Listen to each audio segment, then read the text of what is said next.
नमस्कार दोस्तों, राधे राधे।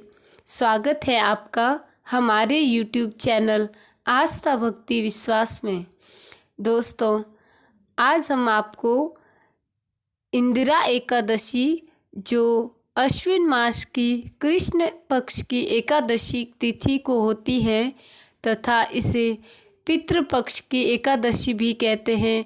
यह 16 श्राद्ध के अंदर एकादशी आती है और इसे तर्पण एकादशी भी कहा जाता है। दोस्तों, इससे जुड़ी हुई हम आपको एक कथा सुनाने वाले हैं, जिसको सुनने मात्र से ही वायपेय यज्ञ का फल मिलता है।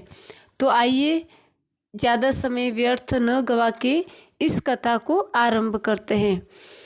बहुत समय पहले धर्मराज युधिष्ठिर कहने लगे कि हे भगवान, अश्विन कृष्ण एकादशी का नाम क्या है, इसकी विधि तथा फल क्या है, सो कृपा करके कहिए। भगवान कृष्ण कहने लगे कि इस एकादशी का नाम इंदिरा एकादशी है। यह एकादशी पापों को नष्ट करने वाली तथा पितरों को अधोगति से मुक्ति देने वाली होती है।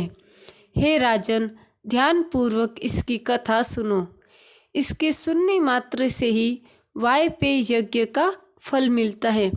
तो आइए, कथा आरंभ हो रही है। प्राचीन काल में सतयुग के समय में महिष्मती नाम की एक नगरी में इंद्रसेन नाम का एक प्रतापी राजा धर्मपूर्वक अपने प्रजा का पालन करते हुए शासन करता था। वह राजा पुत्र, पौत्र और धन आदि से संपन्न और विष्णु का परम भक्त था।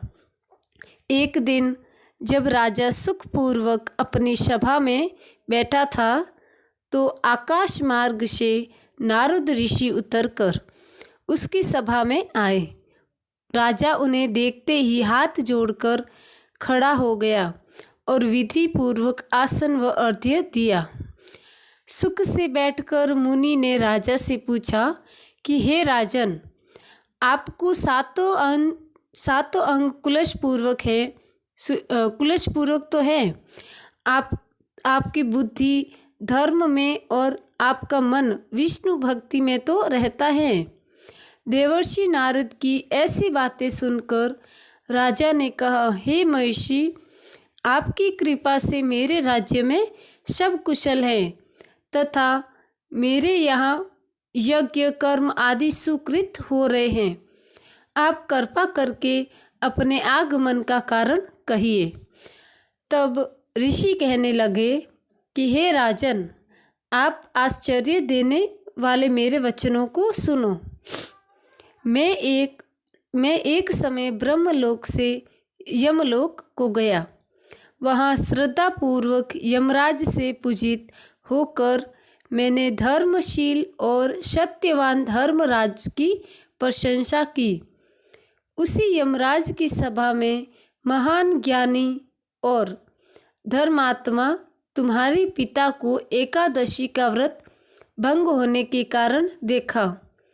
उन्होंने संदेशा दिया, सो मैं तुम्हें कहता हूँ।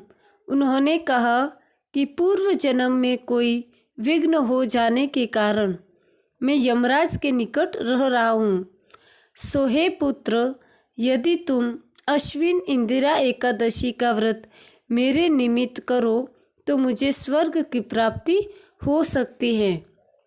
इतना सुनकर राजा कहने लगे कि हे महिषी, आप इस व्रत की विधि मुझसे कहिए। नारद जी कहने लगे, अश्विन मास की कृष्ण की दशमी के दिन प्रातःकाल श्रद्धापूर्वक स्नान आदि से निर्व्रत होकर पुनः दोपहर को नदी आदि में जाकर स्नान करें। फिर श्रद्धापूर्वक पितरों का श्राद्ध करें और एक बार भोजन करें। प्रातःकाल होने पर एकादशी के दिन दातुन आदि करके स्नान करें। फिर व्रत के नियमों को भक्ति पूर्वक ग्रहण करता हुआ प्रतिज्ञा करे कि मैं आज संपूर्ण भोगों को त्याग कर निराहार एकादशी का व्रत करूँगा। हे अच्युत, हे पांडुरिकाक्ष, मैं आपकी शरण में हूँ, आप मेरी रक्षा कीजिए। इस प्रकार नियम पूर्वक शालिग्राम की मूर्ति के आगे विधि पूर्वक श्राद्ध करके योग्य ब्राह्मण को फल आहार का भोजन कराए और दक्षिणा दे। पितरों के श्राद्ध से जो बच जाए उसको सूंघ कर गौ माता को दे तथा धूप, दीप, गंध, पुष्प, नैवेद्य आदि सब सामग्री से ऋषिकेश भगवान की पूजा करे। रात में भगवान के निकट जागरण करे। इसके पश्चात द्वादशी के दिन प्रातःकाल से भगवान का पूजन करके ब्राह्मणों को भोजन कराएं। भाई बंधुओं, स्त्री और पुत्र सहित आप भी मौन होकर भोजन करें। नारद जी कहने लगे कि हे राजन, इस विधि से यदि तुम आलस्य रहित होकर एकादशी का व्रत करोगे तो तुम्हारे पिता अवश्य ही स्वर्गलोक को जाएंगे। इतना कहकर नारद जी अंतर्ध्यान हो गए। नारद जी के कथन अनुसार राजा द्वारा अपने बांधवों तथा दासों सहित व्रत करने से आकाश से पुष्प वर्षा हुई।